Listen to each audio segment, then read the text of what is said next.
atkal tev tur neveicās, tur lūzers vai kaut kas tāds. Tā īstajā vārdā tu mums esi... Es visu bērnību pavadīju kartupeļu laukā, vai šogad piedalīšos vai nē, to mēs vēl nezinām, to redzēsim. Punktu es tam neesmu pielicis. Viņa liekas vīrietim pēc 30 jau tikai...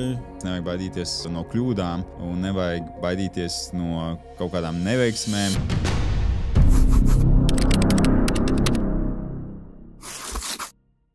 Kā teiktu mūsu šodienas viesis, mīļie, dargie draugi! Šodien mūsu studijā mūziķis, producents, DJs, multitalants Markus Riva. Paldies, ka ieradies! Čau, mīļie, dargie draugi! Pēdējās sezonās viņš ir plaši pazīstams ne tikai ar mūziku, bet arī kā raidījuma vadītājs. Un, protams, arī zīmola seja. Pastāst īsumā, kas tu esi un kā tu sevi redzi, kā tu vari sevi, teiksim, pozicionēt, pārdot vai... Par ko tu sevi uzskati? Es sevi uzskatu par sākotnēji par cilvēku, kas dara to, kas viņam patīk. Būtībā mūzika, protams, ir tas pats, tā pati svarīgākā pamatlieta, ko es daru, bet visas pārējās lietas ir... Es to vienalga uztveru kā šoubiznesu un kā izklaides industriju, un tas, ja es varu cilvēkus izklaidēt un iepriecināt arī kaut kādos citos veidos, tajā skaitā dīdžejot, vadīt raidījumus, tēlot seriālos vai filmās, tad man liekas, ka tas viss jebkurā gadījumā ir saistīts ar izklaides industriju, bet tas pirmais, ko es iesāku darīt un ko es vairāk mīlu darīt, tā, protams, ir mūzika, rakstīt mūziku, uzstāties. Un, jā, tas ir varbūt tas pamats. Ja tev būtu sevi jāraksturo 3 vārdos, kādi tie būtu? Ļoti labs cilvēks. 3 vārdi? 3 vārdi. Nē, grūti jau sev tā raksturot, bet man liekas pats svarīgākais jebkuram cilvēkam, jebkurā misijā, un tajā sfērā, kurā viņš darbojas, ir tas, ka būt labiem cilvēkiem. Pēc iespējas labākai versijai, kāds tu vari būt un darīt labas lietas. Primāri uzsver, ka ir mūzika, ir tas, kas asociēs tieši ar tevi. Kurā momentā tu saprati, ka tas nav tikai hobijs, bet tu to vēlies darīt profesionālāk, plašākā līmenī?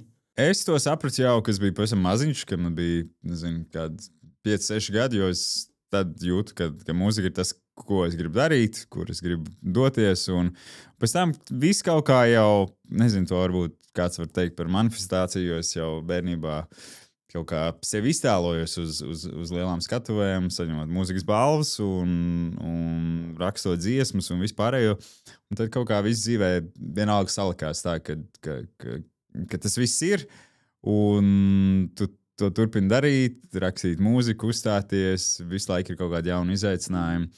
Nav nekad bijis kaut kāds plāns B, ko tad dzīvē darīt, ja nebūtu mūzika, ja nebūtu šī te visa, kas šobrīd ir, un par to esmu ļoti pateicīgs.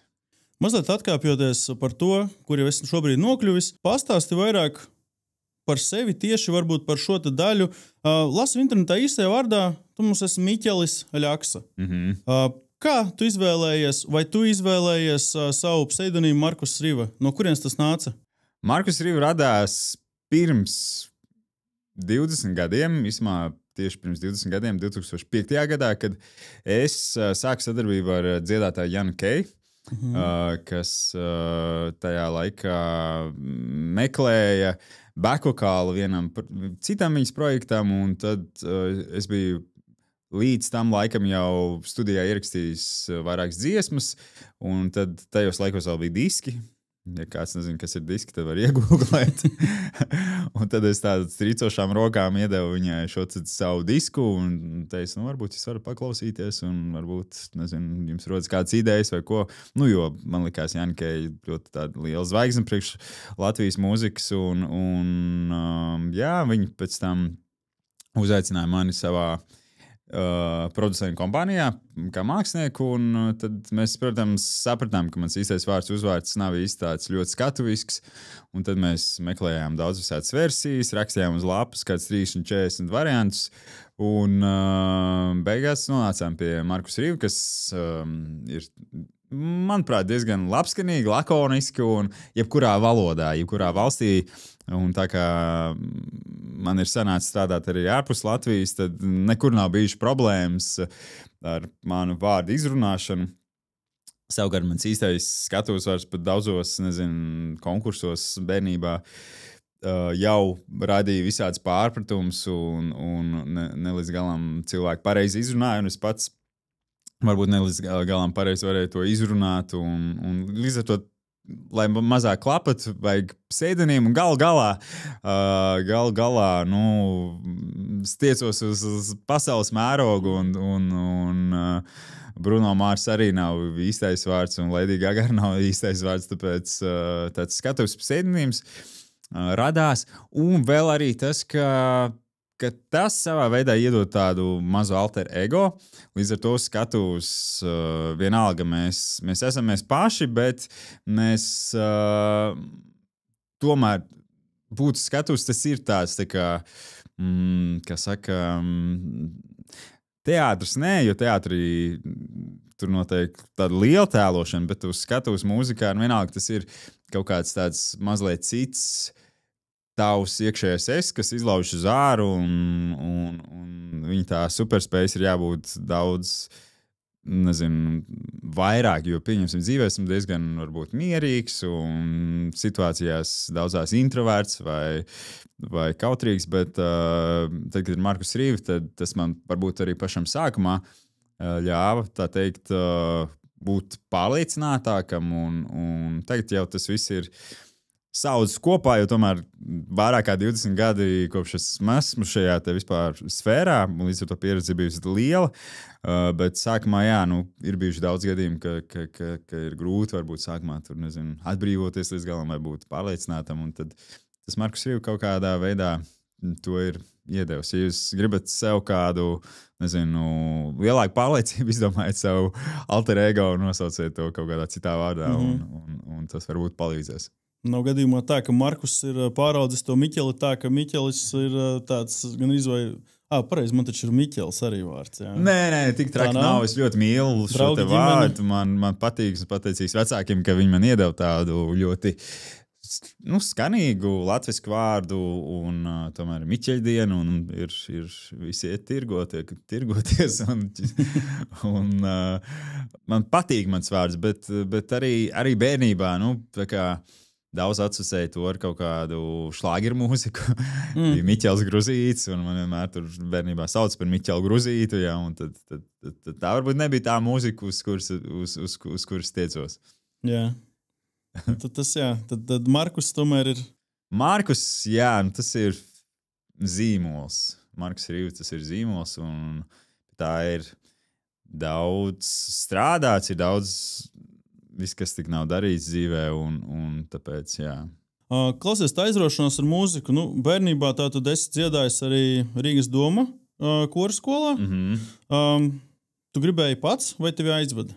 Īsumā es gribēju pats, un es gribēju pats vispār būt mūzikā jau kopš es biju mazs, un tas man liekas citreiz tā ļoti dīvaini, jo vēl, skatoties uz kaut kādiem bērniem, tu jūti, ka ne visi vienmēr zina, ko viņi grib darīt dzīvē, bet man kaut kā bija tā, salicies, ka es vienmēr zināju, ko es gribu, un es mācījos sākumā, es dzīvoju līdz 10 gadiem Sabilē, mācījos Sabilas vidusskolā, pamatskolā, un nevis pēc tam, bet arī vienlaicīgi mūzikas skolā, tad mēs ar ģimeni visi pārvācāmies uz Mārupi, kur to laik nebija vēl pati galvenākā pierīgas vieta, kur mājas maksā kāds naudas tagad, bet toreiz bija pļavs un mežs tikai, un tad es mācījos kādu brīdi Mārupas vidusskolā, tagad ģimnāzijā, un es mācījos mūzikas skolā, kas bija vēl tā kā papildus jābrauc to mūzikas skolu, beidz tev parastā skola, tad jābrauc mūzikas skola. Bet es zināju, ka ir tāda skola Rīgā un vairākas skolas, kurās mūziku var mācīties tā kā, vienā skolā. Tev tur nav jāmanedžē laiks, to var visu vienā skolā izdarīt. Un tā bija Emīla Dārziņa mūzikas vidusskola, kur es sākumā aizgāju uz konsultācijām un uz pianistiem, jo tajā laikā es īstenībā ļoti labi spēlēju klavierus. Tagad neko nevar īsti nospēlēt. DJ pults te šobrīd. DJ pults, jā, un varbūt 3 akordus var nospēlēt. Un tad kaut kā es sabijos, ka tur jāspēlē klavieris ir 7-8 stundas dienā. Es domāju, man bija, 13 gadu laikam tajā laikā. Es sapratu, ka nē, tas būs baigi traki. Un es aizgāju blakus, tieši blakus ir arī Rīgas doma korskola. Un tur es aizgāju tajā pašā dienā uz konsultācijām un sapratu, jā, es gribu šitiem mācīties, jāmēģina tikt iekšā. Tiku iekšā un tā arī no 7. līdz pēdējā klasē tur nomācījos, pabeidzu, baigi priecīgs. Bet ģimenē pieņemsim mūzika. Vispār nav. Kas, vai... Nu, tik cik opis ir spēlējis uz ģitāras un akordeona un kaut ko, bet nekas saistīts ar kaut kādām tādām profesionālām lietām. Līdz ar to tagad sāku darīt arī visas lietas, kas ir Markus Rīva. Tad varbūt ģimenē bija sākumā tāds, ka vēl nepierast, ka tur sākas kaut kāds, publiskā vide, un mamma tur pārdzīvoja par, protams, visiem ir viedoklis, tad tur lasa komentārus, un ko tur dzeltenā presa raksta, un tad līdz ar to varbūt sākumā bija tāds papildus stress ģimenei, par ko man jāatvainojas varbūt, bet tas ir šovbizness, un šovbiznesā notiek daudz lietas, un tad es esmu laikam pirmais tāds celmlauz šajā te sfērā.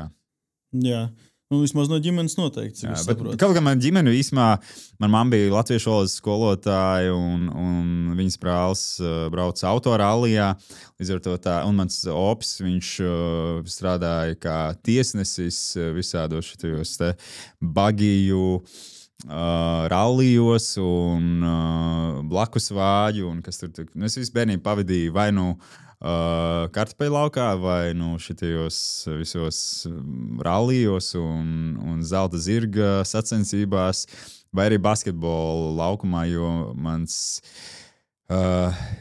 tēta brālis savukārt spēlēja basketbolu, un tur mani brālēni arī vairāk saistīti ar basketbolu, un tagad arī mans brālis, viņš trenē sieviešu komandas un arī Latvijas sieviešu izlasi.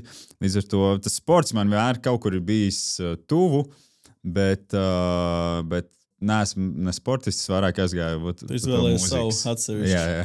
Neinteresē nekas no tā, ko man ģimene piedāvā. Man patīk tas. Es skatījos, man bija interesanti, bet jā, es kaut kā starpbrīžos domāju par to, ko es varu paklausīties, kādu mūziku vai ko es varu izdarīt. Un tad kora skolas pieredze ietekmēja tavu to, teiksim, sākšanu ar to popu estrādes, mūziku? Pavisam noteikti, jo tas bija tāds solis daudz tuvāk tai, saucamajai lielajai dzīvei, jo skolā mācījās Gunārs Kalniņš, kas tolaik bija arī tāds Latvijā pop dziedātājs, iepļauniec aktrise, un Jānis Šipkēvits, un grupa Kosmos, un vēl visādi tādi, kas bija vecāki par mani, un līdz ar to es uz viņiem skatījos ka viņi tur mācās, un tas ir baigi forši, un arī dziedāt Rīgas domas zēnu korī, tas bija tāds, tā bija tāda neatsvarama pieredze, jo es 13-14 gadu vecumā sāku ceļot, jo mēs braucām visādos koncertu braucienos uz Eiropu, uz Japānu, uz Ameriku, visu kaut kur braucām, līdz ar to tajā vecumā es daudz ceļoju, un man liekas, ka arī tas to manu redzējumu dzīvi lielā mērā pamainīja, jo, ja tu jau no maza bērna vecuma jau redzi pasauli, tad tu, saproti, ka pasaulē arī ir kaut kādas citas lietas un kaut kas notiek citādāk. Un tā bija tāda vispār super laba pieredze. Un līdz ar to es biju, man liekas, jau tā soli tuvāk tam īstajam mūzikas biznesam. Un tad es pabeidzu skolu un sākās šī sadarbība ar Jānu Keju. Un tad kaut kā sitos. Un tā joprojām turpina sisties visu laiku. Tomēr, dzīve piespēlē kaut kādus jaunus projektus, tā attīstība ir visu laiku, un tu nevari arī tā kā baigi atslābt, tev visu laiku ir kaut kas jāražo jauna mūzika vai jāpiekrīt jauniem projektiem. Tu, protams, vari paņemt pauzi vai ilgāku periodu neko nedarīt, bet kaut kā, man liekas, tad ir tāda stagnācija, un tu nejūti kaut kādu tādu piepildījumu no tā. Jābūt iekšā tajā visā kustībā. Jā, un tomēr nauda jāpelna arī. Nauda arī jāpelna, jā, tas ir noteikti nemaz svarīgi. Varbūt tāpēc arī no dziedāšanas, no vokāla, arī par tiem DJiem un producēšanai. Jā, tas kaut kā ļoti automātiski, un man liekas arī loģiski sanāk, jo, ja tu esi tajā izklaides industrijā, tad tu vari, nezinu, rādīt kāršu trikus vai dejot un darīt daudz lietas, bet kaut kā man sanāca pievērsties dīdžejošanai arī ļoti spontānā veidā, kad es organizēju vienu Riga Fashion Week afterparty, un mums īsti tur nebija budžets dīdžejiem. Es domāju, labi, es tajā laikā strādāju arī Radio Capital FM, kā radio DJs. Es domāju, labi, varbūt jāpamēģina pašam paspēlēt. Un tur bija šausmīgi daudz cilvēku tajā reizē, un visiem viss ļoti patika. Un tad pēc tam man uzaicināja D-Stylā Ella, kas man tagad ir ļoti tuvs draugs, uzaicināja spēlēt tikai regulāri. Un tad kaut kā sākās un joprojām arī ar to nodarbojos. Producēju mūziku, varbūt ne tik daudz citiem kā sev, jo tā jau it kā sanāk maz laika veltītai mūzikas radīšanai, un tad, ja tev vēl varbūt citi projekti citiem, tad nesanāk tik daudz laika varbūt sev. Tas ļoti egoistiski izklausās, bet, man karjera vienmēr būs laikam pirmajā vietā. Tāpat arī, pasākumu vadīšana, raidījumu vadīšana un kaut kādi aktieru meistarības, ne aktieru meistarību, jo es nezinu, vai to var sākt par meistarību, bet aktieru pieredze, gan spēlēt kaut kādās filmās vai seriālos, arī tas ir nācis, man liekas, arī zem tā visa izklaides sfēras tā nosaukuma, kas vēl, influenceris savā veidā, jo man īsti nepatīk tas vārds kā tāds, kaut kā vienkārši tā skaņa tam vārdam. Bet man nav nekas latvisko versiju. Ietekmelis. Tas skan vēl briesmīgāk. Bet arī ar to mums tā kā sanāk pelnīt naudu, protams, un ja es to varu izdarīt, tad... Un gal galā tas Latvijas šoubiznes un Latvijas auditorija, viņi ir tik, cik liela viņi ir. Mēs esam mazāk par 2 miljoniem vispār valstī, un līdz ar to tās visas lietas kaut kā palīdz tam visam, lai es varu, ieguldīt tāpat atpakaļ savā mūzikā, jo tas ir arī nemitīgs ieguldījums. Tu nopelni naudu, protams, tu samaksā rēķinus, tu samaksā, kaut kādas ikdienas vajadzības, aizbrauc ceļojumā, kaut ko tur nopērts, bet pa lielam es vienmēr domāju par to, ka man ir jāfinansē, tā kā esmu sev pats producents, tad man ir jāfinansē tālāk, gan dziesmu ierakstī, gan, videoklipi, gan tur tērpi un vispārējais, tāpēc tas ir tāds nebeidzams riņķis.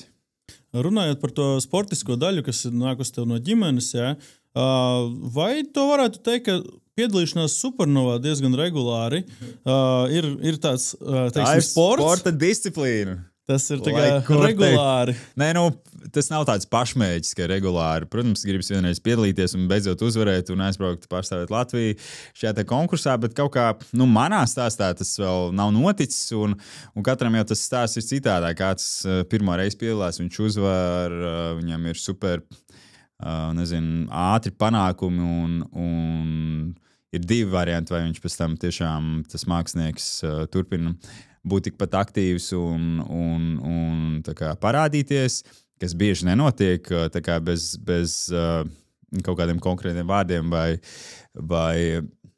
tas nav tā kā negatīvā nozīmē, vienkārši tā ir tāda realitāte. Vai arī ir cilvēki, kas gadiem ilgi strādā un viņi turpina strādāt un līdz ar to es nezinu, kāds ir tas mans stāsts. Manā stāstā tas pagaidām vēl nav noticis, bet es neesmu tā kā padevies. Vai šogad piedalīšos vai nē, to mēs vēl nezinām, to redzēsim. Un katrā ziņā punktu es tam neesmu pielicis. Šeit ir tas stāsts, tas varbūt nav tīri no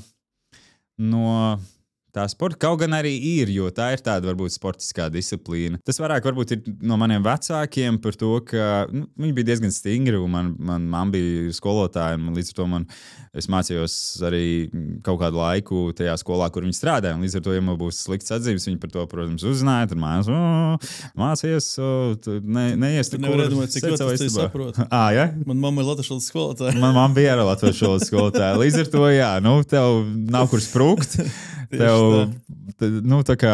Tev ir vienkārši jāizdara viss un jāiemācās, un par ko esmu ļoti pateicīgs. Tagad tas viss man tikai un vienīgi nāk par labu, bet, protams, tajos laikos, kad visi ārā spēlē, nezinu, Kazahstanas boņķis, tad tu mājas tur raud un spēlē klavieres kaut kādā vasarā. Vai, nezinu, lasīt grāmatas. Man patīk lasīt grāmatas, bet, to laiku gribējis vairāk ārā iet kaut kur spēlēties.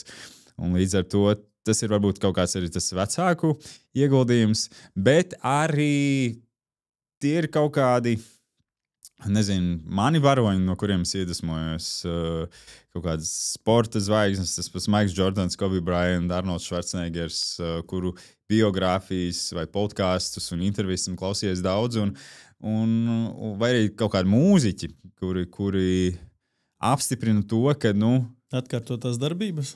Pat ne to, bet tas, ka šīs te varbūt neveiksmes, ka tev varbūt uzreiz neatvarās durvis kaut kur vai nezinu, tu neesi varbūt pats labākais uzreiz, bet ka tu ar lielu darbu, ar disciplīnu, ar mēģināšanu vēl un vēl un vēl, tu nonāc pie tā savu mērķi. Es nezinu, varbūt es pie savu mērķi šajā gadījumā, kas ir varbūt Eirovīzija, varbūt nekad nenonākšu, bet es mēģināšu pavisam noteikti vēl to darīt, un es neesmu atmetis tam ar roku. Jo es nezinu, kāds tas stāsts man tur beigsies. To es nezinu, uzzināšu pats kaut kad, vai arī uzzinās visi tie, kas būs dzīvi pēc tam, kad es gulēšu kapā. Ja? Un līdz ar to tāpēc tā dzīve ir tik interesanta. Un galā tā ir, man kā mūziķim, tā ir tomēr tāda mūzikas olimpiāde, jebkurā gadījumā, kurā ir šausmīgi liela auditorija, kurā ir visaktuālākās tehnoloģijas, labākie mikrofoni un, nezinu, tā ir tik nenormāla pieredze, un es uz to skatos vairāk kā uz skolu, kā uz pieredzi, kā uz biznesu arī, jo tomēr, ja tu tiec uz lielo Eirovīziju, tad tā jau tev ir, tik ļoti liela papildus platforma, kur tu vari izmantot un strādāt tālāk. Un es esmu pabružājies arī ārvalstu šoubiznesos, un es zinu, cik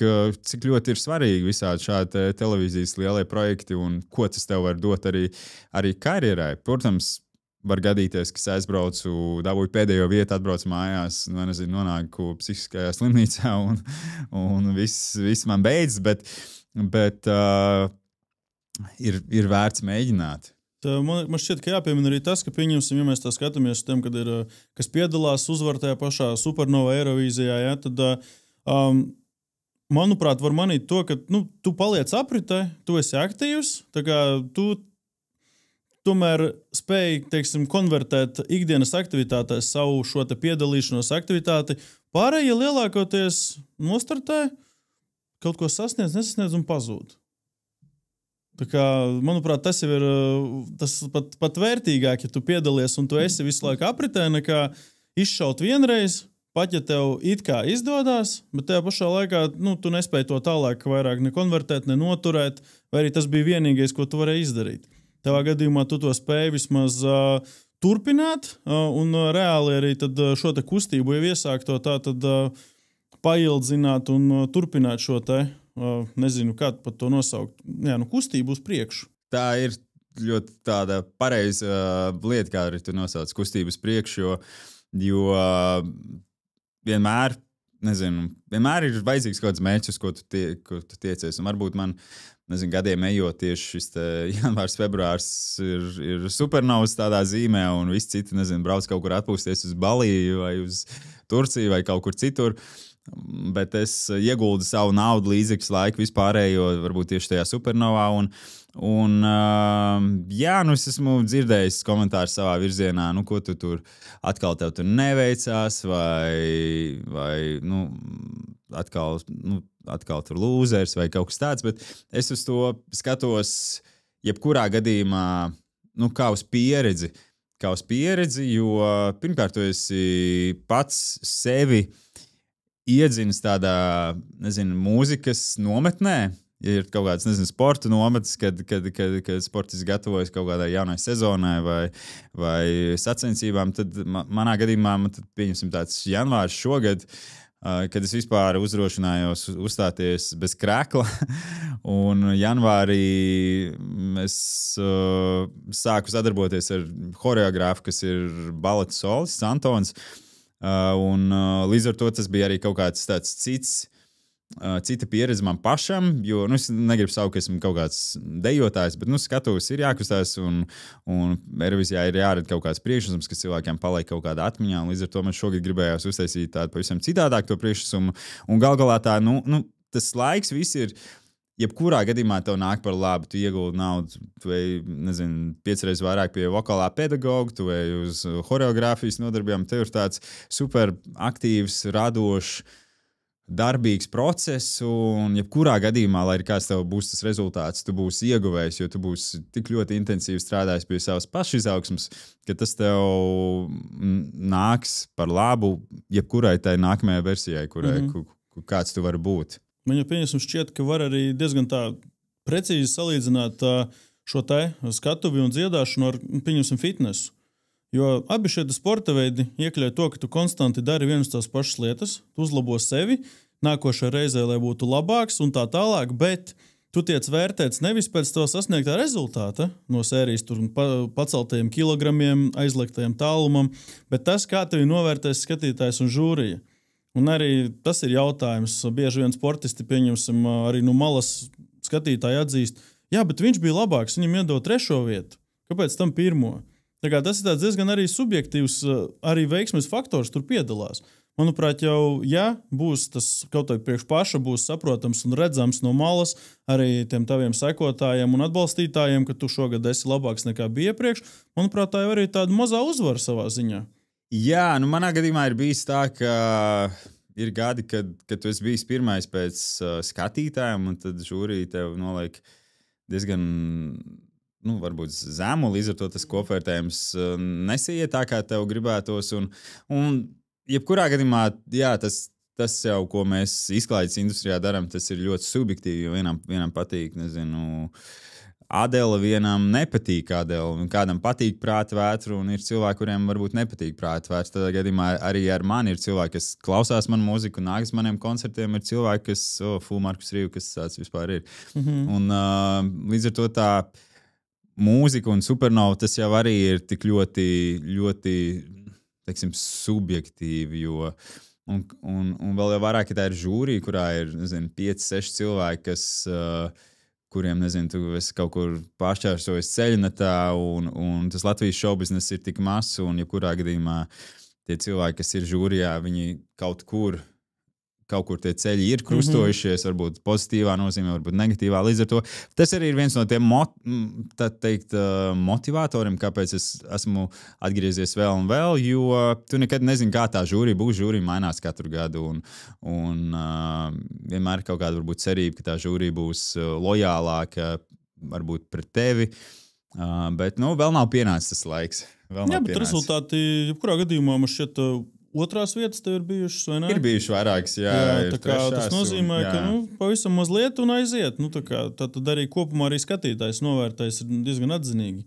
Līdz ar to pieļauju, ka vēl drusciņi un varbūt, ka sanāk. Jā, bet šogad bija ļoti interesanti tas, ka es būtībā varbūt uzrakstīju tādu manifestējošu dziesmu par sevi, kas ir bigger than this. You are meant for something big, something bigger than this. Tu esi radījis kaut kam lielākam par šo. Un tas bija mans albums, ko es pirms gada izdevu angļu valodā, tāds deju mūzikas albums. Un ar dziesmas piedalījos Supernovā, un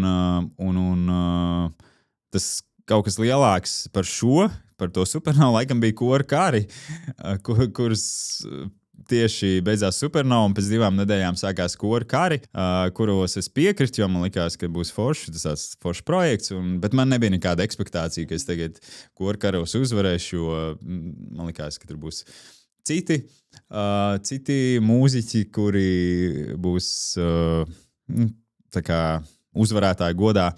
Bet beigās ar savu komandu mēs uzvarējām šo šovu, un tad tā kaut kā salikās. Tā mazliet dīvaini, ka tu pats esi uzrakstījis dziesmu savā veidā par kaut ko lielāku, kas ir bijis iepriekš. Un vismaz šie kurkari man tik ļoti nāca par labu, jo pat šodien pāris cilvēki man teica, ka līdz tam es tur, nezinu, kaut kā skeptiski tev skatījos, un tad bija kurkara, un tad parādījās vispār citā gaismā, un cilvēki kaut kā ieraudzīja man no citas puses, un man bija iespēja arī parādīt sev no citas puses, un par to ir tāds ļoti liels prieks, un arī pateicība par to, ka šis te projekts man bija, un ka mums izdevās uzvarēt un iegūt tik daudz pozitīvā no Latvijas skatītājiem.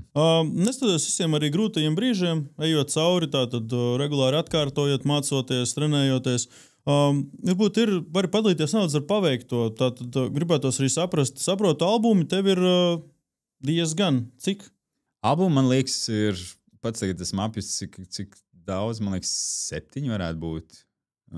Jā, ir gan angļu valodā, gan latviešu valodā, un jā, kopš, man liekas, 2008. gadā izdevu pirmo, tad tas bija latviski, mazliet ar angļu dziesmām, tad bija brauciens uz Ameriku, man liekas, 24 gadu vecumā, kur 2 vasaras es nodzīvoju Ņujorkā, un līdz ar to tas to manu dzīves redzējumu atvēru uz kaut kādu jau citu pusi, kaut kā tur apbrušājos un ar to dzīves pieredzi atbraucu atpakaļ un uztaisīju tādu diezgan eksperimentālu pop elektro albumu, kuru es īstenībā pats no A līdz Z uztaisīju pats studijā, jo tajā laikā nebija tik daudz producenti, kas tev varbūt palīdzētu sataisīt, un tad es vienkārši pats studijā sāku visu producēt un taisīt.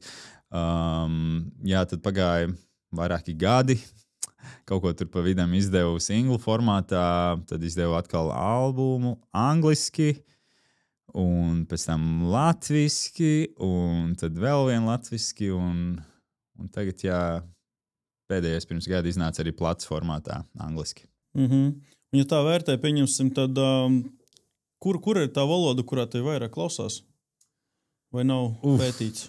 Es neesmu baigi pētījis, tas tā ļoti periodiski, jo pirms 10 gadiem man bija tā iespēja piedalīties vienā lielā televīzijas projektā Ukrāņu producētā, kas notika Maskavā. Gribu pie Melādzes, un tur es pavisam spontāni pieteicos, tā kā bez lielām ekspektācijām. Man vienkārši gribējās pamēģināt piedalīties kaut kādā tādā lielākā televīzijas šovā, kaut kur ārzemēs, pieteikšos. Un pēc pāris dienām man zvana producenti Skype'ā, un mums jau noteikti tur pāruns, un es saņēmu uzaicinājumu braukt uz atlasi. Un beigās es dabūju 2. vietu šajā šovā, kas atvēra man pilnīgi citas durvis uz šo te lielo Krievijas, Ukraiņas šovu biznesu, un līdz 22. gadam sanāca arī Krievijā daudz tā kā uzstāties un Ukrainā. Un līdz ar to esmu dziedājis gan angliski, krieviski, ukrainiski un, protams, latviski arī. Tā kā visas tās valodas kaut kā esmu mēģinājis aptvert. Un ja tā pieņemsim skatās, tad no tiem royalties arī sanāk kaut ko saņemt vai visu kaut ko sanāk, bet tā ir tāda nauda, ar ko tu nerēķinies varbūt. Tu zini, ka tur kaut kas krājas, ik pa laikam tur katru mēnesi kaut kas ienāk, bet nav tā, ka tu to ļoti paļaujies. Ir forši, kad ir kaut kāda, nezinu, varbūt cits mēneši, kad kaut kas vairāk ienāk, un tad tu vari atkal jau ieguldīt atpakaļ kaut ko vai darīt, bet nav arī tā, ka man tie straumējumi tur ir miljonos, un līdz tam es kaut kā neesmu ticis, bet viņi ir ok, un esmu par to arī pateicīgs, un līdz ar to arī šajā digitālajā laikmetā, kurā mēs dzīvojam, ka viss kaut kā kopā samonetizējas, un jebkura nauda ir nauda, un ja tev nāk arī šie pasīvie ienākumi tādā veidā, tad man liekas, tas arī ir patīkami. Vienkārši man arī pašam ir pazīstams viens, es nezinu, kā viņu nosaukt, producents, DJs. Viņš gan nodarbojas tikai ar elektroniskās mūzikas tā kā veidošanu. Viņš, principā, Latvijas vidē vispār neparādās, bet viņš pat bija Forbes zem 30 miljonos. Nu, tā kā no sērijas, jā, tāds urban step. Okay. Viņš šobrīd arī pa Eiropu ceļo, viņš sniedz koncertus, kā sacīt, jā. Bet, nu, viņš tiešām, es ar viņu kopā mācījos vidusskolā. Jā, viņš nepabeidza. Bet viņš ir mūzikas miljonārs šajā gadījumā. Klausījuma ziņā. Jā, tā kā, bet viņš arī pa brīdim, man šķiet, arī zinu, ka bija ar Kreiso krasta kolābus taisījis un kaut kādus beatus priekš viņiem. Tā kā ir Latvijā arī tādi slēptie talanti, manuprāt, kurus mēs vienkārši pat neredzam. Ir. Es esmu vēl pāris šāds gadījums dzirdējis un redzējis, un tas tikai pierāda to, ka visiem ir vieta tā kā tajā, ko tu dari. Liekas citreiz, ka tas tirgus ir tik pārbagāts ar produktiem, ar mūziku, ar mūziķiem, ar daudz, tā kā viņi ir tik daudz, un katru dienu arī tajā pašā Spotify tiek ielādēts nenormāls apjoms ir dziesmām jaunām, bet visi jau kaut ko, nezinu, viens, protams, vairāk vai viens mazāk saņem no tā visa vai izsitās, bet tas tikai pierāda to, ka visiem ir vietas. Bet arī man šķiet, Latvijā nav šis te jautājums arī sakārtos, ka jūs jau pa lielam mūziķi uzzināt viens par sevi tad, kad jūs satiekaties. Nu, tā kā, es tur to, es tur šito. Nu, tā kā nav nekādas, tā kā, es nezinu, apvienības vai kaut kādas organizācijas, kas jūs tā kā apvienotu, padalītos ar jaunumiem, kam pievērsties, uz ko skatīties, kaut kādi trendi, kolaborācijas, kaut kas tāds. Manuprāt, viss jau notiek diezgan tā organiski šajā gadījumā. Kas pašam sanāk, tas sanāk, ne? Nav nekāda tā kā, es nezinu, vadlīnijas, tāda palīdzība. Super tāda ļoti organizēta varbūt nav, bet ir pāris organizācijas Latvijā, kas cenšas to darīt. Otrs jautājums ir tas, cik daudz tu pats arī tajā gribi iesaistīties. Ja tu esi diezgan varbūt, nezinu, introverts vai kautrīgs, nezinu, ko tad es tur iešu, ja, un ko es tur komunicēšu ar citiem, bet īsumā ir organizācijas Latvijā, kas ar to nodarbojas, kas taisa arī pasākums, un pavisam drīz arī būs Rīgā pirmais Riga Music Week, kurā tieši kā reiz notiek visādas tādas kontaktu apmaiņas, performances un showcase un viss kaut kas tāds, ka tie industrijas cilvēki vairāk viens ar otru komunicē. Tas, manuprāt, būtu ļoti veselīgi, teiksim, ņemot vērā, ka būtu tomēr jābūt komunikācijai savā starpā. Jūs jau nevarat. Tomēr mākslā tā ir tāda lieta, kur sanākot kopā var radīt kaut ko interesantu. Tur jau tā lieta, ka bieži ir tā, ka tu vari viens pats kaut ko, nezinu, darīt un radīt, bet citreiz ir tā, ka īstenībā kaut kādas, nezinu, kolaborācijas vai tev piespēlē, nezinu, kaut kādu.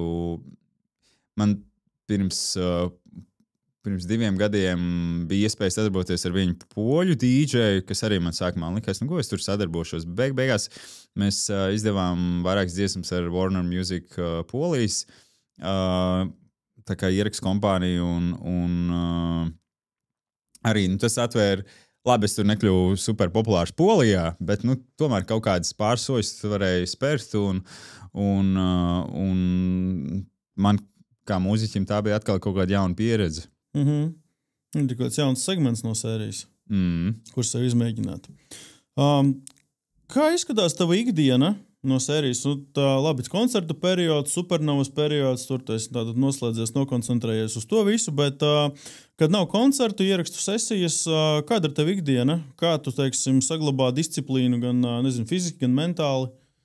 9 no rīta esmu CrossFit Rīga pie sava trenera Ulu Dupinieka un saviem cīņu biedriem CrossFit Rīgā. Tur līdz kādiem 11 mums parasti 11 ir treniņš. Ceļos es parasti kādos, nezinu, 7 cenšos pavasara sezonā, pavasarā, vasarā man patīk kādos 6 celties, jo tas ir tā gaisma un ir tāds, nezinu, kaut kā tāda enerģija gaisā, ka tu gribi celties agrāk, nezinu, radīt kaut kādas idejas, tad tāds rodas kaut kāds tāds baigais motivācijas elements ziemā, tagad varbūt ir mazliet grūtāk, tad ir tāds 7:30 un tad kaut kur izdzer kafiju, apēd aus pārslas un brauc uz sportu. Un to sportu man patīk no rīta ieslēgt un izdarīt un kaut kā jā, visregulārāk sanāk šis CrossFit Rīga. Tas tā kā katru dienu? Katru dienu nē, jo viņiem ceturtdienās un svētdienās ir restdays. Es ceturtdienās aizēju vēl uz MyFitness vai uz baseinu. Un citreiz arī, ja man sanāk laika, tad es arī uz sporta aizēju vakaros. Pieņemsim, arī šonadēļ man sanāca mazliet varbūt vairāk brīvs laiks. Un tad no rīta aizēju uz CrossFit un vakarā aizēju kaut kāds cits elements patrenēt vai piestrādāt pie, nezinu, fleksibilitātes, lokanības, jā, un kaut kādas citas lietas, kuras netrenē varbūt CrossFitā tik daudz. Bet, jā, nu kaut kā gribas izkustēt. Man vienkārši patīk tas aktīvais dzīvesveids, un, ja varbūt es neaizēju uz džimu, tad es aizēju pastaigāt par Rīgu, nezinu, nostaigāju kaut kādas 2 stundas, vienkārši kaut ko pat neklausoties, vienkārši staigā, jo īpaši ziemā, un tas sākās, laikam, kad bija Covid, un kad viss tur juka prātā, un tad sapratu, ka ir tāds augstās pastaigas, kad ārā ir tur -10 grādi, tu satuntulējies, vienkārši iztaigā visu Rīgu, un tev tik daudz idejas rodas, kaut kāds pārdomas, kaut kāds, nezinu, jo prāts jau viņš nekustās, kad tu sēdi mājās pie televizora un skatoties seriālus, kas tev iedod informāciju, bet tā informācija tev pašam galvā neražojas. Un savukārt man bija periods, kad man vispār nebija televizors arī, un tad tādas tās pastaigas man baigi izcēla un tiešām radīja kaut kāds tik daudz idejas. Man patīk tas dzīvais, kustīgais dzīvesveids, un varbūt arī tāpēc man patīk CrossFit, jo tur arī šis tas spēks un tur ir funkcijas. Jā, tur tik ļoti daudz visu kaut ko. Visu kaut ko savieno kopā. Kaut gan, protams, ir tas stereotips, ka CrossFitā ir tur traumas un vajag var satraumēties. Protams, ja tu taisi neapdomāti vai neiesildies līdz galam, vai tu pārvērtē savus svarus un vispārējo, tad ja tu netrenējies ar prātu, tad tu vari dabūt tās traumas. Un, protams, katra organisms ir citādāks, bet tu neesi vēl pagaidām nekādas traumas dabūjis.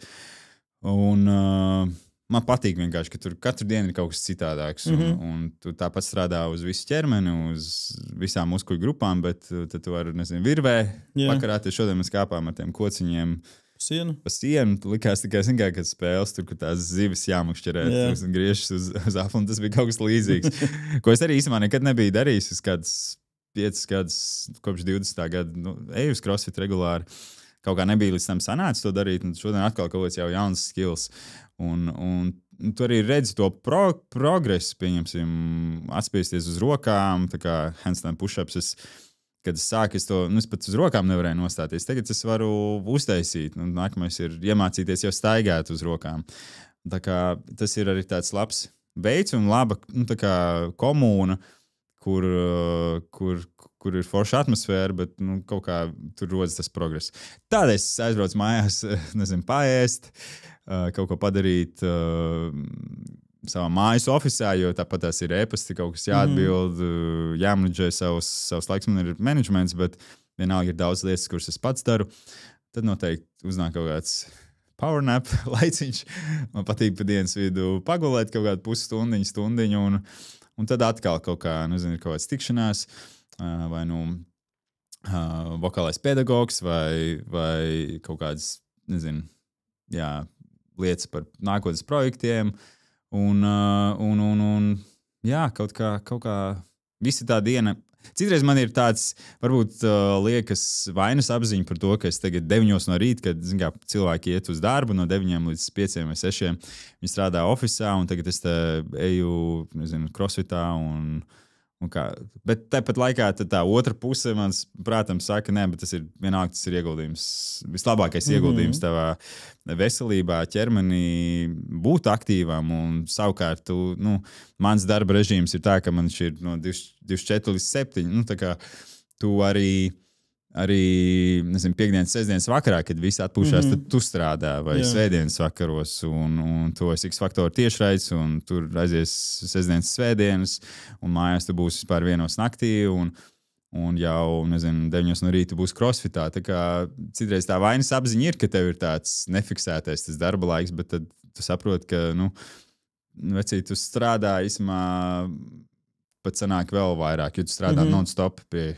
sevis. Un kā ir, kad esi ceļā, koncerti, tūres, kā tur mainās tavs dienas rituāls? Tur es crossfitam nesanāks aizskriet. Sanāk.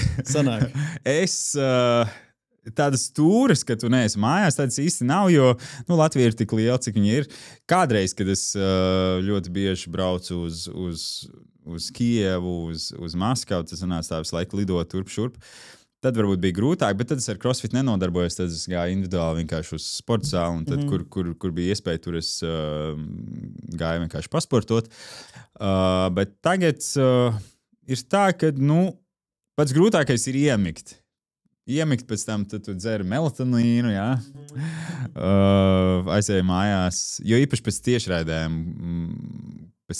kad tiešraides parasti beidzas kaut kādos 11. naktī, kamēr tu tur, nezinu, pārģērbies, vēl ar visiem parunāt, jau ir 12 naktī, tu vai aizbrauc mājās, kaut ko, nezinu, atbild uz ziņām, tev iekšā vēl ir tas adrenalīns no tiešraides. Ja tas ir kaut kāds konkurss, piemēram, kora karos, tad tev jau domas tur galvā, ko mēs darīsim nākamo, kā šitais bija, tu pārskaties tur vēlreiz priekšnesumu, analizē kaut kādas kļūdas, un tad vislabākais ir aizēju mājās uzreiz, tiešām iedzeru melatonīnu, lai es tā kā nomierinos, aizmiegu un pārsvarā īsumā. Pēc tam tajā nākamajā rītā ir vēl vairāk enerģija aiziet uz to pašu crossfitu, bet, protams, pēc tam jau pirmdienas pēcpusdienā tev nāk lūziens, un tad tu paņem tādu mazliet ilgāku powernapu, bet kaut kā man tā sajūta, ja tu vairāk dari, jo tu vairāk vari izdarīt. Un, ja tev vairāk dzīvi piespēlē, tu, nezinu, visam nav jāsaka, jā, protams, ir lietas, kurām vajag pateikt nē, bet manā gadījumā man tieši tas iedod kaut kā tādu dzīves draivu un vēl vairāk enerģiju, tā kā paspēt visu izdarīt. Un kā ir ar kapiņas uzturu, kādiem obligātiem rituāliem, nezinu, augstas dušas tur? Es esmu mēģinājis augstas dušas, šatad peldas, kaut kā es līdz tam neesmu nonācis. Man vienmēr ir bailes tas tā kā ar šīm augstām peldēm un ar slēpošanu ziemā. Es nekad neesmu stājis uz snowboard dēļa. Jo mans darba instruments ir mans plaušas, kakls, tā kā deguns un šīta zona līdz ar to. Man bailes ir vienmēr tā kā dabūt kaut kādas apaugstējumus vai iesnas vai sāpošu kaklu. Līdz ar to es parasti kaut kā cenšos ļoti tā kā uzmanīgi ar to visu. Bet kaut kādi citi rituāli, man vajag kafiju no rīta, protams. Esmu kaut kā diezgan daudz patērēju kofīnu. Nezinu, tas nav varbūt tas pats labākais. Kafijas veidā vai tīrā veidā? Visādā veidā. Gan arī visādi pre-workout dzērienu un enerģijas dzērienu. Un man jau arī, kas strādā manā komandā, ar ko es dziedu kopā, tad viņi jau smējās, viņi jau zina, ko nopirkt pirms koncerta, ko iedzert. Tas nav alkohols, nekādā gadījumā nepārprotiet. Uz skatuves es alkoholu nelietoju. Un tāds kaut kādas lietas, varbūt tas jau ir kaut kāds tāds placebo efekts, ka tev vajag dabūt to savu visaktīvāko versiju, lai nav tā, ka tu uzkāp uz skatuves, pēc jau puskoncerts, un tad tu tikai sāc, nezinu, iekustēties. Ko noteikti vajag mēģināt, es mēģinu pieturēties pie tā, nezinu, pareizas ēšanas, pareizi arī varbūt nav tas pareizākais vārds, bet tā kā regulārs un kvalitatīvs, jo tādu junk food, protams, man sanāk arī kaut kad apēst, bet ja ir iespēja, tad cenšos no tā izvairīties un nav tāda cheat day man īsti neeksistē. Citreiz tas ir kaut kāds, nezinu, saldējuma kasts, ko tu izdarīji vakarā, ka tu liekas, esmu nopelnījis. Vai sanāk, citreiz, protams, vēl jau vairāk ārzemēs kaut kāds junk foods, bet es to tā super baigi neatbalstu. Es vairāk, es esmu vispār vegāns, veģetārietis, un līdz ar to man svarīgi ir tas, ko es lieku savā ķermenī, un protams, ir tās kaut kāds, nezinu, par to var tā baigi diskutēt, jo arī manā ēdienkartē un vispār tas, ko es apēdu vai izdzeru, nav tā, ka tas ir super viss ideāli. Un arī, teiksim, vegānie, veģetārie ēdieni arī tie var būt nekvalitatīvi. Bet kaut kā es cenšos, lai tas viss būtu pēc iespējas labāks, jo tas tavs organisms ir tavs organisms un negribas jau viņu tā kā baigi čakarēt ar visādiem sūdiem, kā saka. Ņemot vērā, ka tu esi superaktīvs arī, tad ir bijuši arī kaut kādi burnout brīži, kad ir reāli izdegums un smags nogurums. Kā no tādām epizodēm tiec ārā?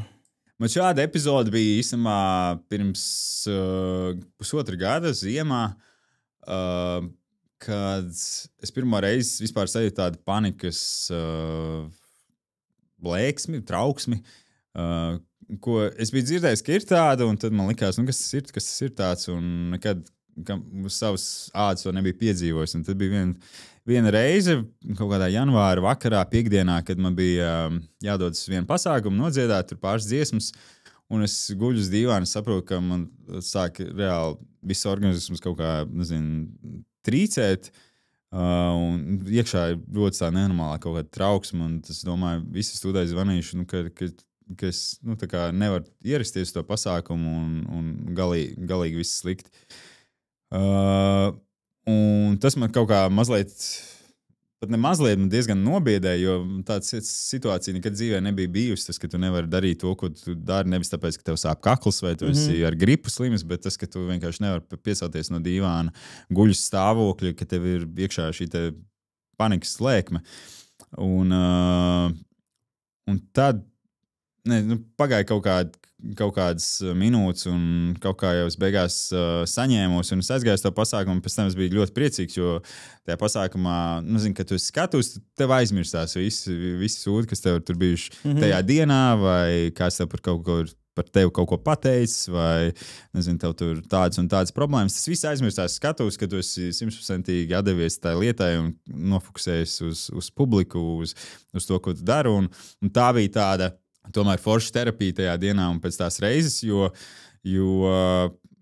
tā sajūta nav forša, ka tu nevari piecelties no dīvāna un ka tev ir viss galīgā dimbā. Bet, pēc tās reizes kaut kā tādu situāciju vairs nav bijušas, paldies Dievam, bet tas kaut kā man nobiedē. Bet tas bija tāds izdegšanas... Kā tu to izstrādāji? Tas bija kaut kāda, meditācija, klusums, tur kaut kāds bezskaņas periods vai kaut kāds, izolācija? Tas... Skaidrs, ka tas pārgāja tad, kad tu aizgāji no sērijas izdarīt tas, kas tev bija sarunāts darbiņš, bet pēc tam jau noteikti tu par to vēl padomāji un kaut ko vēl pieņēmi, kaut kāds papildus mērus. Es, ja godīgi, neatceros, bet katrā ziņā vienmēr tādās situācijās, ja es arī nenonāku līdz tādam galējam stāvoklim, ka tev ir tā trauksme, ka tev ir vienkārši, tu jūti, ka tev ir kaut kā, slikti vai tu jūties izdedzis, tad vienalga neatsakos no tā sava režīma, kas ir sports, kas ir, Tur ko samazini varbūt vai palielini? Es tieši palielinu. Tagad man viss ir kārtībā. Es vakar biju 2 reizes treniņos un aizvakar, un man viss ir kārtībā šobrīd. Es jūtos ļoti laimīgs, bet tajā reizē es arī kaut kā gan no rīta, gan vakarā gāju. Un iet ārā, kaut kā pārlaust sevi un iet ārā, jo tu vari palikt mājās, sēdēt, ieslēgt sev 4 sienās, un tas tev nedos nekādu labumu, vai arī tu vienkārši izmet sev uz ielas un ej, satiecies ar kaut kādiem cilvēkiem apkārt. Tev nav, varbūt obligāti visiem jāstāst, jo man nepatīk arī kaut kā uzbāzties ar savām problēmām. Es vispār esmu tāds cilvēks, kas uzklausa visus citus, un tās manas problēmas ir tā, kā tu jūties? Ir ok, labi. Un kaut kā ir grūti, varbūt tāpēc rakstu dziesmas un to ielikt dziesmās, bet kaut vai vismaz izmest sev ārā, tā kā komunicēt ar citiem cilvēkiem, draugiem, paziņām. Tad enerģija tu uzlādē sevi savu bateriju sociāli komunicējot ar cilvēkiem. Jā, jo tas dod kaut kādu, un plus vēl ceļošanu. Man ļoti svarīgi ir ceļot, ja es kaut kādus mēnešus neesmu kaut kur aizbraucis vai nedēļas, tad es sāku just, ka kaut kas arī nešķimt un vajag izmesties kaut kur Eiropā, kaut vai uz pāris dienām aizbraukt, izveidināt galvu un tu jau jūties kā cits cilvēks. Vai izmanto arī kādas, nezinu, veselības monitorēšanas iekārtas? Redzu, tev ir smart pulkstens. Nezinu, vai taisa arī kāds asins analīzes, ņemot vērā, ka diēta tavā gadījumā ir nedaudz specifiska. Vai seko līdzi arī šādi, teiksim, gan miegam, gan analīzēm, gan aktivitātei, kalorijām?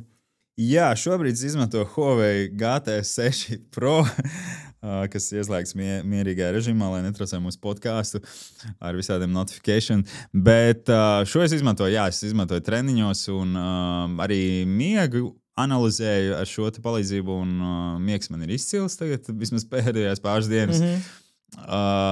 Bijis analīzes arī cenšos veikt diezgan regulāri.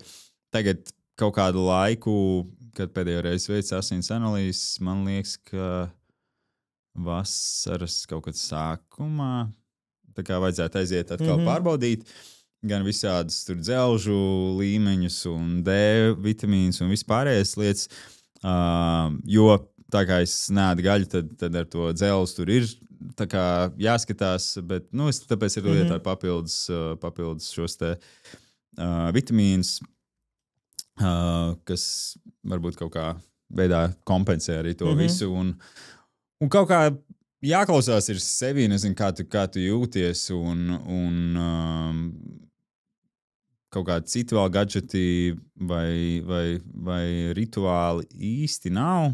Bet man liekas, ka pats svarīgākais ir tik tiešām klausīties sevi un diezgan regulāri tomēr tās asins analīzes tādā lielākā apjomā, ne tikai tur pilna asins aina, bet mazliet tā sīkumaināk ieguldīt, nezinu, kaut vai, ja nevar dabūt ārsta izrakstu, tad vienkārši kaut vai ieguldi arī. Jo citreiz man ir tā, ka kamēr tu tikšu pie tā ģimenes ārsta, kamēr tu dabūsi to nosūtījumu, citreiz tā, ka vienkārši gribu šodien uztaisīt, tad tu aizēji un uztaisi. Un man liekas, tas ir labs ieguldījums. Un jebkura nauda, ko tu ieguldi vispār savā organismā, lai tavs organisms būtu labāks, jo tu nevari eksistēt bez savu organismu. Tas ir labāk ieguldīt nekā tur jaunās riepās vai diskos.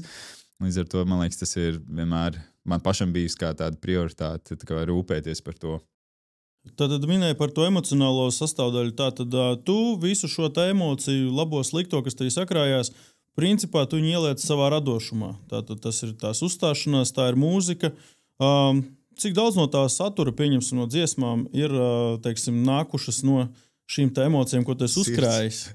Pārsvarā īstenībā lielākā daļa, varbūt, nezinu, 10% dziesmas varbūt nav tā īsti kā lai to pasaka, viņas ir rakstīts varbūt mazliet aprēķinoši, jo ir kaut kādas dziesmas, kurās man patīk šitā ideja vai tāds motīvs kaut kāds, un tad tu apaudzē to visu, bet ir tāds, pieņemsim, dziesmas, kuras, tu vienkārši jūties sūdīgi, un tu uzraksti, un tagad arī īsumā pēdējā dziesma, ko es izdevu latviski, ja pasaule šonakt apstāsies, tas ir tāds, beidzās attiecības, un tu tiešām jūties baigi slikti, un kaut kā nevar to visu kaut kā sagramot, un ir tik daudz kaut kādu neatrisinātu jautājumu, un kā tu jūties, un protams, negribu tur iet, nezinu, kaut kādām sarunām ar draugiem un izstāstīt to visu, apsēdies, uzrakstīji, apdomā visu, uzraksti, un pēc tam reāli paliek labāk. Rakstot mūziku, terapija. Sākumā nāk lirika vai sākumā nāk pati mūzika? Kā kur citreiz viss rodas kopā. Rodas kaut kāds, nezinu, motīvs, kaut kāda forša frāze, kas tev dzims galvā, un tad jau tu apaudzē visu līdz galam to dziesmu. Citreiz rodas, nezinu, kaut kāda super forša frāze, un tad spēlē uz klavieriem kaut kāds motīvs un akordus, bet citreiz rodas melodija. Un līdz ar to ir tā ļoti, ļoti dažādi. Un pilns telefons ir ar visādām balss ziņām, kad tu ielēni kaut kā, nezinu, staigā pa ielu, ielēni kaut kādā klusā sānu ielā vai stūrī, un tad mēģini tur iedungot, pēc tam aizem mājās un domā, kā šito atšifrēt, nevar saprast, kas tur ir bijis. Jo ir tā, ka tev tās idejas rodas, un Un ja tu viņus tajā brīdī nepiefiksē, tev liekas, šī baigi ģeniālā, nezinu, ideja vai ģeniāla tur melodija, to noteikti sacerēšos. Nezinu, pēc 10 minūtēm jau es aizmirsu, kas tur bijis, tāpēc ir ļoti svarīgi visu uzreiz piefiksēt. Tātad visiem ieskarīgi jebkuras citas idejas, kas nāk prātā. Jebkuras idejas, un man vislabākās idejas ir bijušas uz skrejceliņa. Tā kā, kad tu aizēji uz džimu, uzkāpi skrejceliņu vai, nezinu, kaut vai ārā skrienot. Bet uz džimu ir tā mazliet monotonāk, jo tev nemainās tur apkārt, un tu vari vairāk domāt, un tik daudz kaut kādas priekšnesuma idejas, arī tajos pašos karos priekšnesuma idejas, es izdomāju uz skrejceliņa, tu, nezinu, staigā, klausies to dziesmu, domā par to priekšnesumu, ko tu gribi parādīt, kā mēs varam parādīt kaut kādas tur efekts, specifekts un vispārējo, un tas viss man ir visvairāk dzīves tieši uz skrejceliņu. Tāpēc uz MyFitness dodies, jo tur uz jauniem skrejceliņiem var izvēlēties. Tur, man liekas, ir Venēcijas pastaigas. Jā. Tur Romas. Bet man labāk patīk uz tā, kas ir... Elaptiskais? Jā. Slēps, jā. Uz tā man labāk patīk. Šiem arī bija tagad ekrāni. Jā, tur arī, man liekas, var uzslēgt, kur tu gribi pastaigāties vai riteni pabraukt. Tad nav jāpērk biļetes tur. Aptuveni. Tu arī, viņš arī mainās tas video ātrums, cik tu kusties. Jā. Būs jāpamēģina. Tie ir tie jaunie trenažēri, kas viņiem kur jaunajos klubos visos man šķiet viņi ir. Tur var aiziet. Mums jāaiziet tad beidzot. Nevajadzēs ceļu ietaupīt. Jā, ietaupīs naudu. Vai ir dziesmas, kuras tu esi uzrakstījis, izdevis, klausoties vēlāk, un tu tā pie sevis nodomā, vairs neesmu tas cilvēks, kas šeit dziedāja, vai tā ideja, tā kā, kāpēc es tā domāju, kāpēc es tā nodziedāju, vai es esmu pavisam savādāks šobrīd? Ir. Varbūt ne tik ļoti, kas ir šis cilvēks, vairāk par to, ka tur arī vajadzēja tā taisīt, vai vajadzēja tur, nezinu, pamainīt to, vai kaut kādas tādas tehniskās lietas, kuras tu varētu darīt citādi, vai iedziedāt labāk, vai izdomāt, nezinu, kaut ko citu, bet tas vienmēr ir tajā mākslā, tu vienmēr vari kaut ko likt klāt, un ir, protams, jāizdara katru reizi tas pats labākais, ko tu vari izdarīt un ieskaņot un sataisīt, samiksēt, bet citreiz, kad arī tu sāc to darīt, tā kā, nezinu, vēl likt klāt kaut ko tur domāt, un tad beigās tu saproti, ka tā pirmā versija ir bijusi vislabākā, un ka nevajag speciāli sarežģīt kaut kādas lietas. Un es arī uz mūziku skatos, protams, man ir varbūt mazliet tur piesarkums, ka es klausos, nezinu, kaut kādas pirmās dziesmas, kuras ir ierakstījis, bet tas bija tad, es biju, nezinu, tur 16 gadīgs vai 18 gadīgs vai 30 gadīgs. Tas bija tajā laikā, un tas kaut kādā mērā ir piefiksējis to manu sajūtu un vispār kaut kādu pasaules sajūtu tajā brīdī, kad es tajā laikā dzīvoju. Un tāpēc no tā nevajag tā kā kaunēties, un arī par visu to, ko esmu savā dzīvē, karjerā darījis. Ir kaut kādas lietas, kuras varbūt nedarīt, vai neuzstātos tur, vai neizdot kaut kādu dziesmu, bet tā viss ir vienalga mana pieredze un padarīja mani tādu, kas esmu tagad. Es tā saprotu, ka gribēju arī jautāt no sērijas, vai nav bijis, šobrīd arī ļoti populāri strādāt ar psihologiem, coachiem un mentoriem un tādām lietām, teiksim, un tieši ar to, teiksim, emocionālās attīrīšanas darbu, bet es saprotu, ka šajā gadījumā tu vienkārši izmanto sportu. Tā ir mana emocionālā attīrīšanās, un es to iesaku visiem. Protams, tas ir ļoti labi, ja tu vari iet pie psihologiem un coachiem un terapijās, kas ļoti moderni šobrīd arī ir. Es labprāt arī ietu, bet man arī varbūt savā veidā mazliet ir bailes no tā, jo es zinu, ka arī man ir kaut kādas bērnības traumas un lietas, kas manī sēž un kas varbūt man traucē būt vēl labākam cilvēkam, kāds, nevis vēl labākam, bet vienkārši labākam cilvēkam, kāds es varu būt,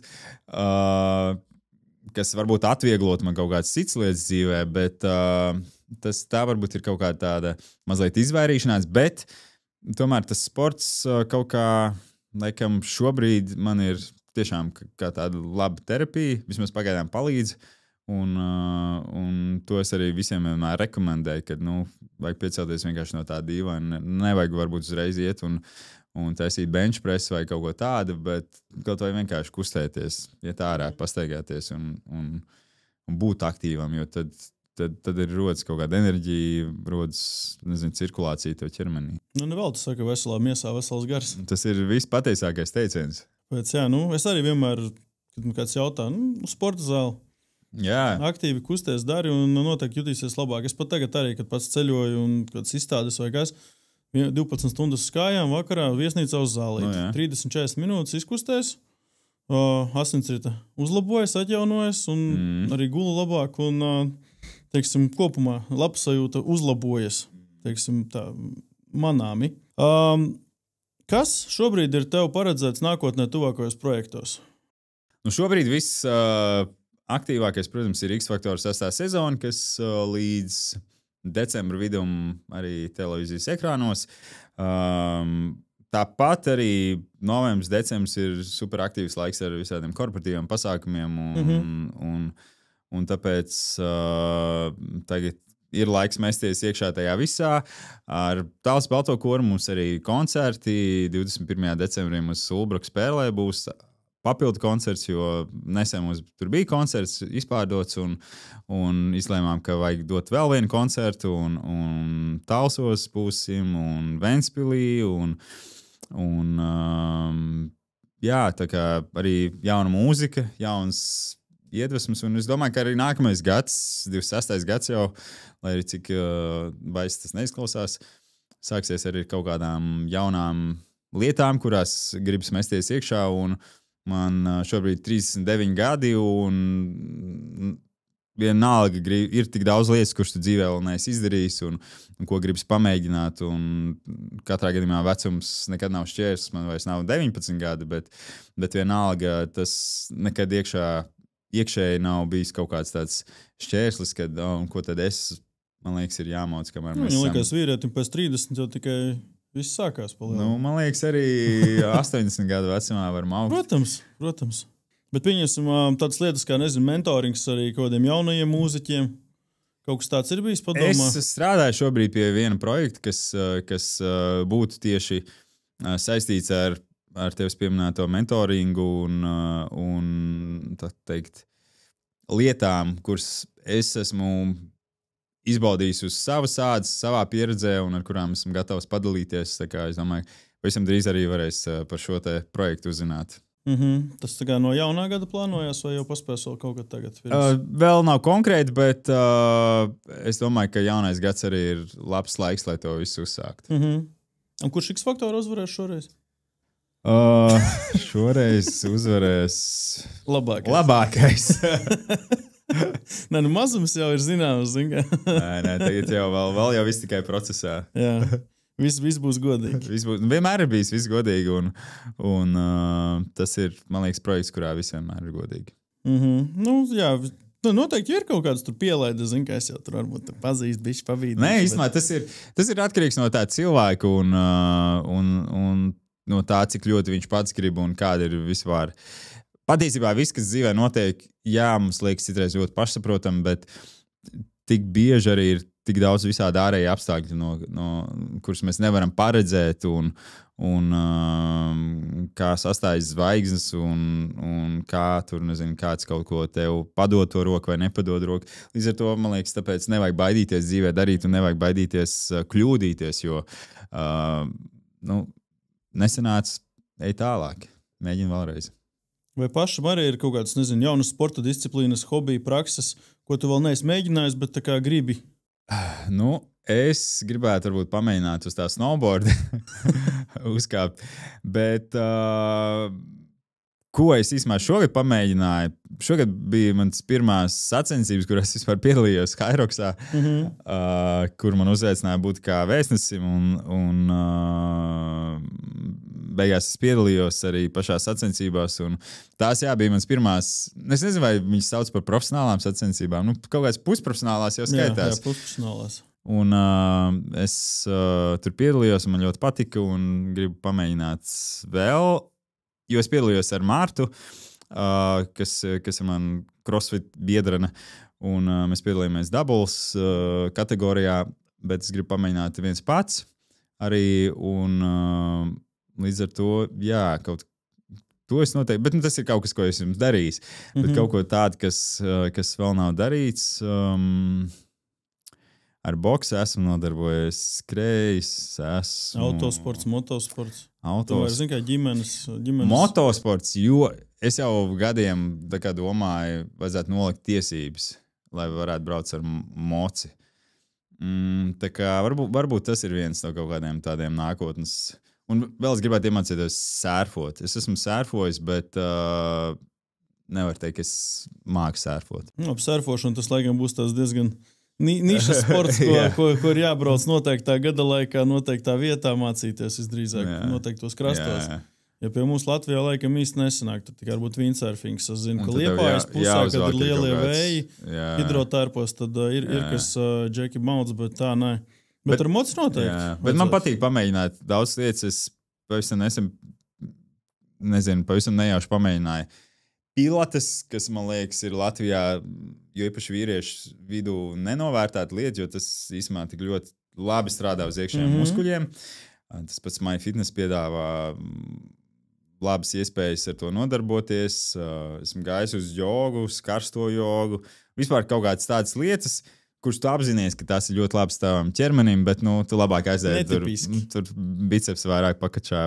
Šeit es tev pilnīgi piekrītu. Es pats arī zinu, kā, kačājos, kā saka, bet tajā pašā laikā pieņems tās pašas pilates, kas tās jaunās ir MyFitnessā, tās man arī pašķiet interesantas, jo tomēr arī, traumatisms ir liels, un lai viņi izslēgtu, tad ir jābūt nedaudz arī lokanam. Jā. Jābūt... Es kā reiz tur arī aizgāju, tur pavisam nejauši sanāca, ka tur bija tieši viena vieta brīvnes, un domāju, labi, es aiziešu. Un es aizgāju, un es tur gandrīz nomiru. Nesot viegli. Nav viegli. Man tieši iepriekšējā dienā bija kāja diena, un tad tas vēl bija tāds papildus būs kājām. Tad, visnotaļ var ieteikt tad, visiem būt aktīvam un darīt arī lietas, kas nav... Īstumā, tieši tā, kuras nav darītas un nebaidīties no tā, teicu es, kurš nav Jā, bet par moci var noteikti padomāt. Arī, man liekas, es tiesības nokārtoju, man liekas, pagājušajā gadā? Nē, pagājušajā gadā. Jā. Un šogad arī gan pa trīniekiem, gan biķerniekiem. Katrā iespējā, ņemot vērā, ka laiks nebija. Baigi, teiksim, daudzsološi šogad Latvijā, bet noteikti ir interesanti. Tas ir kaut kas jauns tagad. Tur var arī mentālās spējas pārbaudīt no sērijas, cik daudz tu vari. Jo, mocis var vairāk noteikti. Jāpaņem sākumā tās noteikuma grāmatiņas atkal. Nē, es domāju, ka vienkārši var aiziet uzreiz uz maziem pitbaikiem, kas ir tie pavisam maziņi. Iemācīties tur standartu visu, tā kā bāzīti, un tad aiziet uz autoskolu nokārtot tiesības, jo nokārtot tiesības būs vieglākais no tā visa. Un pēc tam, kad tu aizbrauc uz trasi pirmās reizes, tad tu saproti, ka tātad braukt es vispār nemāku. Un tad ir tāds visnotaļ liels kontrasts. Tad, kad jau pabraukā pa trasi, labi, tur trīnieki tas būtu vienkāršākais, bet biķerniekos pirmā reizē tur ir krietni interesanti. Kad raganas katlā pēkšņi tā hops un tur jāgriežās un jāgulda mocis un tu to esi pirmo reizi. Tur ir diezgan jautri, bet ļoti ātri. Gribās vēl atkārtot un mēģināt un darīt. Nē, tas ir adrenalīns liels. Ir, jā. Un reāli tur forši ir kompānija. Tur ir arī Latvijā, teiksim, pazīstami cilvēki, kas tur diezgan regulāri brauc un piedalās. Tā kā viss tur ir forši. Tā kā to noteikti uz nākošo sezonu var organizēt. Ja tu šodien varētu dot konkrētus soļus vienam klausītājam, kas gribētu, teiksim, arī iegūt vairāk enerģijas un arī to iekšējo mieru, kādi tie būtu, kā nonākt pie šī te enerģiskā miera un lai var progresēt arī dzīvē, lai kāds būtu tas noteiktais mērķis? Man liekas, ka ir jāizveido katram savu kaut kādu disciplīnu, vienalga, katram viņa var būt sava. Un kaut kādi šie pieturspunkti tavai ikdienai viņai noteikti ir jābūt, jo tas kaut kādā veidā strukturizē to tavu dzīvi. Un jāsaprot to, ka rezultāti nenāks vienā dienā vai divās dienās, ka bieži paiet ļoti ilgs laiks, līdz tu nonāc pie kaut kāda sava nākamā līmeņa. Un no tā nevajag baidīties no kļūdām. Un nevajag baidīties no kaut kādām neveiksmēm, kuras ir jo īpaši bijušas publiskas. Jo, viens ir tas, ka tu, kaut kā kļūdies, un tu pats saproti, tu esi kļūdījies, bet ļoti daudziem cilvēkiem ir bailes no tā, ka viņš aizies kaut kur, nezinu, publikas priekšā vai savā, nezinu, draugu kolektīvā vai darba kolektīvā, kad tur būs kaut kādas, nezinu, kļūdas un vispār viņi smiesies, bet no tā nevajag baidīties, un, man liekas, cilvēki ļoti bieži, tā teikt, pārvērtē to, nezinu, ko citi cilvēki par viņu padomās, vai cik traģisks ir tā kļūdīšanās tajā dzīvē, un ka viss, tagad jāiet ar bezmazliet jānomirst, jo tas ir bijis tik traģiski. Bet tā īsti nav, un nāks cits nelaimes un citi sarežģījumi dzīvē, kuri visi ir kaut kā jāpārvar, un man liekas, jo tu vairāk būsi, nezinu, disciplinēts ar savām, nezinu, tām ikdienas lietām, jo tas mazāk tev izsitīs no sliedēm, un tu turpinās darīt to, ko tu dari, bet tas progress gribot, negribot nāks.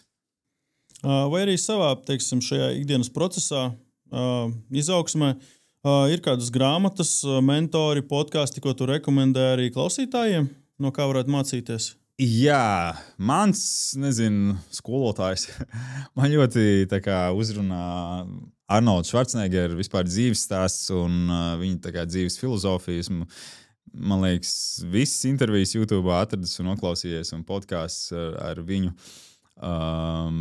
Un viņam arī grāmata iznāca salīdzinoši nesen arī, kas ir latviešu valodā pieejama, kas varbūt nav nekas tāds super jauns vai kaut kas revolucionāri, kaut kāda pieeja dzīvē, bet arī visas tās vienkāršās lietas, īstajā brīdī viņas tev palīdzēs arī sakārtot to savu iekšējo pasauli. Un tāpat arī, jā, vis kaut kādas, nezinu, tieši sportistu biogrāfijas un podkāsti un intervijas man ļoti, ļoti ir patikuši Maikls Jordans, Kobe Bryant klausīties. Arī tos pašus mūziķus īstenībā diezgan daudz tā kā klausos. Es neklausos kaut kādas konkrētas podkāstus, bet vairāk tieši skatos uz tām personībām, kas mani interesē vai kas man uzrunā, un tas viņu dzīves stāsts. Bet arī YouTube ir īstenībā diezgan daudz šie motivējušie podkāstu. Es atceros, ka man ir bijis brīdis arī, kad ir bijusi tāda varbūt izdegšanas fāze, un ka tu arī ej tajās pastaigās un klausies vienkārši Toniju Robins kaut kādus podkāstus vai runas, un tas citreiz liekas varbūt tā, varbūt banāli pat, un jau tā, nezinu, pārāk, nezinu, varbūt liekas pārāk banāli, un tu klausīsies tur podkāstu pa ielu, un tev mācīs, kā tur dzīvot, nepadodies nekad, ja tu krīti, tad celies augšā. Bet lai vai kā, tas kaut kādā veidā nostrādā uz to tavu psihi, un tas tev izceļ no daudzām situācijām. Protams, tā arī tas, ka tu dzirdi to pieredzi, ka tu neesi viens ar tām pašām problēmām, kā sacīt. Bet viņas ir risināmas, tā kā es domāju, ka tas noteikti palīdz. Noteikti palīdz.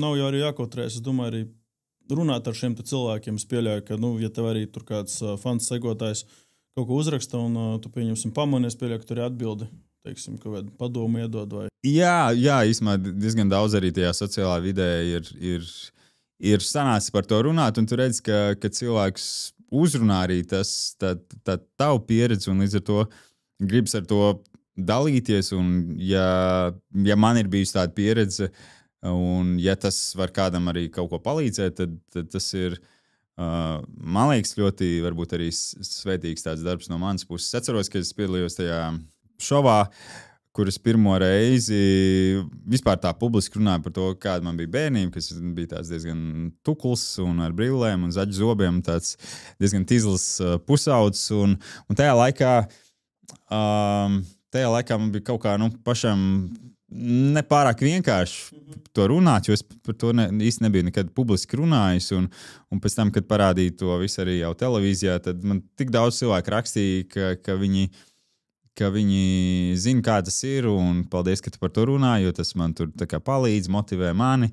Un līdz ar to tajā brīdī es sapratu, ka visa tā arī tā negatīvā pieredze, tu vari pastāstīt par to, kā tu, nezinu, es tam ticu pāri vai nu, tā kā palīdzēt jau daudziem citiem cilvēkiem sasniegt lielākas lietas dzīvē. Nu, jā, tad ir jārunā. Ja gribās par to runāt, vienkārši ir jādara un jārunā. Principā. Kaut gan es pats arī neesmu vienmēr tas runātīgākais, bet labi, ka ir šādi podkāsti un ka var par to parunāt tādā nosacīt piespiedu kārtā, kaut gan tu neesi man piespiedis šeit atnākt, man ir liels prieks būt te un forši, ka jums ir tāds podkāsts, bet katrā ziņā aizskart arī tādas tēmas, kas varbūt nav tās patīkamās. Ne, nu, protams, mēs arī, kad skatāmies tos jautājumus, par ko mēs runājam, interesanti jau ir noskaidrot vienmēr, kas interesē skatītājiem. Un nevienmēr viņi mums arī pasaka, tāpēc tā ir lielākoties tāda minēšana, un ja mums nāk uzminēt, tad tas arī ir vērtīgs materiāls. Kā es arī ceru, ka mums priekšdienām arī kā uzņēmumam būs iespēja arī vairāk izglītot cilvēkus, stāstīt dažādas pieredzes un arī aicinām mēs dažādus ārstus, sportistus. Arī iepriekšējos podkastos mums bija arī tieši par veselības jautājumiem, teiksim, un šobrīd arī tā specifiskāk esam sākuši pievērsties arī tai pašai vīriešu veselībai, jo džekiem, kā jau tu pats par sevi minēji, ka tev sūdzēties nepatīk. Protams. Tu pats sevi no sērijas sakārto, ārstē un tā tālāk, bet bieži vien, teiksim, vajag arī džekiem saņemties un ja minimums negribās nevienu citu runāt, tad kā minimums parādīt, kā ar sevi strādāt. Vajag, jo man arī pašam draugu lokā ir bijuši pat vairāk gadījumi, kad ir cilvēkiem sakrājušās problēmas, un tad tur, nu, diemžēl notiek tā pati bēdīgākā izēja, kas nav izēja no situācijas, bet nu, tas bēdīgākais scenārijs. Jā, tā kā noteikti par to ir jārunā. Es ceru, ka kopumā sabiedrības mentālā veselība uzlabosies un, teiksim, problēmas ar viņām mēs dzīvojam visi, saskaramies. Protams, jā. Tā kā vienkārši ir jābūt arī tam atbalstam savstarpējiem no sērijas un jāsaprot, ka, nu, arī tiem, kas vienmēr smaida, arī tiem noteikti ir kaut kas aizmugurē, kas nav nemaz tik priecīgs un patīkams. Tā kā tas viss ir daļa no tā procesa, no dzīves, un ir forši, ja mēs varam viens otru motivēt, kaut vai vienkārši runājot, pastāstot, daloties. Tā kā tas arī, nu, manuprāt, ir ļoti veselīgi. Tas ir noteikti. Pienācis jautājums ir varbūt ātriem jautājumiem. Jā, tad es uzdodu, tu pēc iespējas ātrāk atbildi. Protams, jāsagatavojas. Savas motu, lai nav. Vai ne? Tā tad personīgi tev kafija vai tēja? Kafija. Vai kafija? Es jau mēģināju mūsu kafijas Kolgan Krīmeri. Es neesmu vēl mēģinājis, bet es tikko veicu pasūtījumu. Man jau rādās, ka man studijā atnāks, tikai es rīt no rīta gan jau pamēģināšu. Jā, noteikti izmēģinu. Tur būs foršs arī vaniļas un kokosrieksta notis klāt kafijai. Es esmu mēģinājis Amerikā. Tajos reizēs, kad es esmu uzturējies Amerikā, tad esmu tur pamēģinājis. Un īstenībā ir diezgan forši. Arī kafija paliek tāda foršāka. Jā. Nākošais jautājums. Dziesma, kas tev nekad neapnīk? Nu šis ir grūts jautājums. Tu nevar atbildēt, tāpēc ka... Ko dungo pieņem smiedu uz treniņu no rīta? Uz treniņu dungoju. Tur es lieku tehno bunkeru šito playlistu un tad viss CrossFit Rīgas. Bet tā, kas man neapnīk ir, nu, teiksim... Cik grūts jautājums. Tas tā kā... es pie tam vēl esmu svara un tagad es svārstos visā. Dziesma, kas man nekad neapnīk, ir... Ko es šodien vismaz klausījos? Es klausījos kaut kādu jaunu mūziku, kuras vēl nezinu tik labi. Dziesma, kas nekad neapnīk, Erika Šenvalda Dvēseles dziesma. Ieskaitam. Tas no korka repertuāra. Tā, dzīve ceļā vai mājas studijā? Ceļā, jo to studiju tu vari ņemt līdzi. Man ir bijis tā, ka saraksts dziesmas kaut kur citur, vienkārši sēdi kaut kādā centrālā stacijā, Eiropas kaut kādā pilsētā un fiksē savas idejas uz kompīša, kad apkārt ir 100 cilvēku. Ja tu nebūtu mūziķis, kas tu būtu? Es būtu mūzikas žurnālists. Žurnālists. Jā. Tad vēl joprojām. Jā, tas ir tāds pat tēma. Es būtu fitness treneris. Fitness treneris. Jā. Es pat gribēju vienreiz kaut kad iestāties kursos, izmācīties un tā. Jā, bet tu padarīsi savu, teiksim, hobiju par daļu no savu darbu, vai tas joprojām tev dos to emocionālo. Tur tā lieta. Un ja kaut ko dari, tad vajag darīt to 100%. Un es 100% darīju to, ko es jau šobrīd daru. Parasti tie, kas nodarbojas arī, ir fitness treneri, viņi atkal skatās savu citu hobiju, lai atslēgtos no tā fitness sērijas. Pareizi. Tad tev nāktos meklēt jaunus emocionālus uzlādes veidus. Tas rakstītu, nezinu, dzejojus, jā. Tos jau es rakstu tāpat.